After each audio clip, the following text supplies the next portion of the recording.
মানুষ হচ্ছে উড়ন্ত পাখির মতো, কোন সময় কোন জায়গায় থাকে সেটা সে নিজেও জানে না। তেমনি ভাবে তুমি যদি সুন্দর কিছু মুহূর্ত উপভোগ করতে চাও তাহলে প্রকৃতির মাঝে হারিয়ে যাও।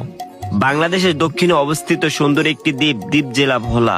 তো গাইস, আসসালামু আলাইকুম। পুরো ভিডিও জুড়ে রয়েছে আমি আপনাদের সাথে রায়হান রাফি, আর আপনারা দেখছেন ভোলা দক্ষিণ অঞ্চলের কিছু প্রাকৃতিক সৌন্দর্য। ছোটবেলা হয়তো আমরা সবাই পড়েছি, ওই দেখা যায় তাল গাছ ওই আমাদের গা। আজ যেন সেই কবিতাটা বাস্তবতায় রূপ নিল। এখান থেকে যতদূর চোখ যায় মেঘনা নদীর কোল ঘেঁষা বিস্তীর্ণ সবুজ মাঠ আর শান্ত পরিবেশে ঘেরা এই জায়গা যেন প্রকৃতির এক অপূর্ব উপহার। কিছুটা সামনে এগোতেই হঠাৎ করে দেখা মিলল অন্যরকম একটা সৌন্দর্যের। ভোলার বিস্তীর্ণ চর আর মাঠে দেখা যায় মহিষের পাল, যেন সৃষ্টির এক অপূর্ব সৌন্দর্য। চরের বুকে চড়ে বেড়ানো এই মহিষগুলো এখানকার মানুষের জীবিকার একটি গুরুত্বপূর্ণ অংশ।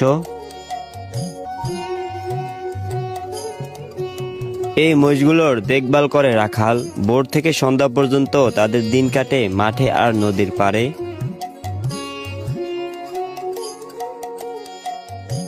তাদের যেন সরল জীবন আর কষ্টের মাঝেও আছে এক অদ্ভুত শান্তি।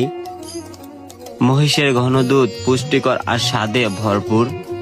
এই দুধ অনেক পরিবারের আয়ের প্রধান উৎস। তো আমরা তো ভিডিওর মাঝখানে দেখলাম হঠাৎ করে রাখাল মহিষের উপরে কিভাবে চড়াও হয়ে গেছে। তো এর মূলত কারণটা কি তার মুখ থেকেই জানবো। এরকম করে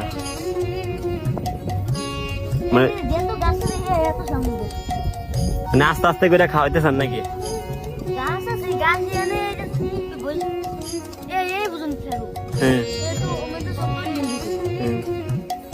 মানে এদিনে ছায় আগে ভালো ডিজে খাইতো, সুন্দর করে খাইতেছে না, এর লেগে চেষ্টা আছেন। মূলত কথা শুনতেছেন এর লেগে তালা। আপনার নাম কি? তো ওদিকে দিয়েছেন কি শরম করে না মাথা গরম? ভাই মাথা গরম এলো অবস্থা। মানে সারাদিনে ডিলে পড়ে দেয় তো এর লেগে এই অবস্থা। যাক, কিছু করার নেই। না আমি থাকলে তো আমার আরো ধৈর্য হারিয়ে যেতাম। অনেক মানে ধৈর্যের একটা ব্যাপার স্যাপার আছে।